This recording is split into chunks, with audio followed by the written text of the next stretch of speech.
But I am so delighted to welcome to the studio Connie Shaw, who is a university student at Leeds University, and you were, until very recently, very much involved in the student union radio, wanting to maybe make that your career and very much involved in it. And now you're not, because you're on the naughty step. Explain to us what happened and why you're on the naughty step. Well, I was the daytime editor at Leeds Student Radio, but I also started my own podcast in September, and I'm gender critical, and I wanted to talk about gender ideology. Explain what gender critical means for people who, frankly, have got lives and families and jobs to be getting on with. So, gender critical refers to the idea that sex is real and immutable, and gender is made up and false. So men can't become women, women can't become men, really basic stuff that pretty much 99% of the population knows to be true. Essentially. Yeah. So you had a podcast? Yes, you and talked about these views? The second episode of my podcast, I interviewed a detransitioner, and there was quite a bit of backlash from students. People said that it was just far right, and that, you know, would you defend a rape advocate if they were to have a sensible conversation? That was a comparison that one person would you defend a rape advocate? Yes. It's the same as talking to someone who had transitioned gender, regretted it, and had tried to return back to their previous one. Okay, interesting comparison. You also interviewed Graham Linehan. Yes. And then the day after that interview of Graham came out, he also published an article that I wrote for his Substack. And then the day after that, I was told that I had been suspended from Leeds Student Radio. For the heinous crime of... I'm not sure. They said that I had been accused of misconduct, such as putting the health and safety of other members at risk, of not acting in a duty of care, and putting LSR into disrepute. So...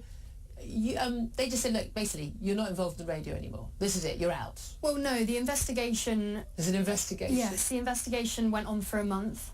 And what were they investigating? Well, I wasn't actually sure the entire time, because I was told the investigation was not about my rights to hold and say gender critical views. Because those, of course, are protected legally. Yes, Maya Forstadt, we have her to thank for that. Yes. Stating facts is actually legally protected in this country. But they also asked me, how do you maintain an inclusive environment at LSR when your choice to publicly post your views makes some feel unincluded?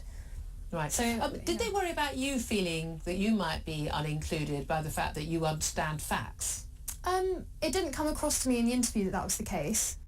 Although I have been offered help for reintegration to the society, because I'm still able to return as a member, but I'm not allowed to continue in my committee position. And there has been a suggestion that you could perhaps offer an apology. Yes, they said that if I want to run for committee again, I can only do this if I provide a written apology to the wider membership and take mandatory training.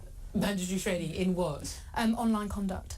Online conduct. And what sort of form would an apology take for, I'm very, very sorry for stating known biological fact? Well, it turns out that the basis on which I've been suspended is because I've brought LSR into disrepute, but I'm not sure how I've done that. By stating facts? Yes, it would seem that way. So I'm not sure what I'd be apologising for. What's been the reaction of your friends and many others? Are people supporting you publicly, or have people sort of gone, whoa, she's going to be cancelled, I'm getting the hell away from her? Well, the online reaction from the public has been overwhelming, and I never expected something like this to happen. Well, J.K. Rowling retweeted an article you've written about this. Yes.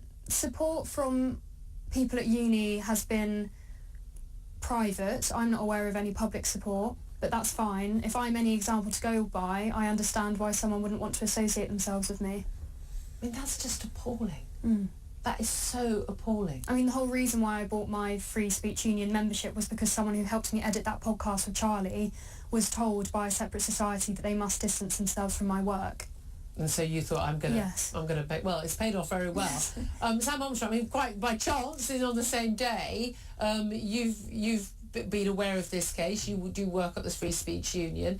How can the Free Speech Union help not just Connie but many others like her who haven't been as brave as her, people who maybe wouldn't do it in the first place, would apologise for something they've not done wrong, and all those people who are just, frankly, by the way, you know, guys, brave up. I mean, you've got to start standing up for your beliefs here. What can you do to help? Yeah, well, the truth is that Connie's just one of 4,500 cases that the Free Speech Union have been involved in the past. And the majority do involve women. The single biggest category are women saying that they don't believe that men can become women, by far and away. They're losing their jobs. There is an attempt to shame them into silence. So what we're doing is, at the moment, we're appealing the decision in Connie's case, and we think that the student union have behaved unlawfully. And they haven't got a leg to stand on, have they? If needs be, well, what they're hoping is that Connie gives up.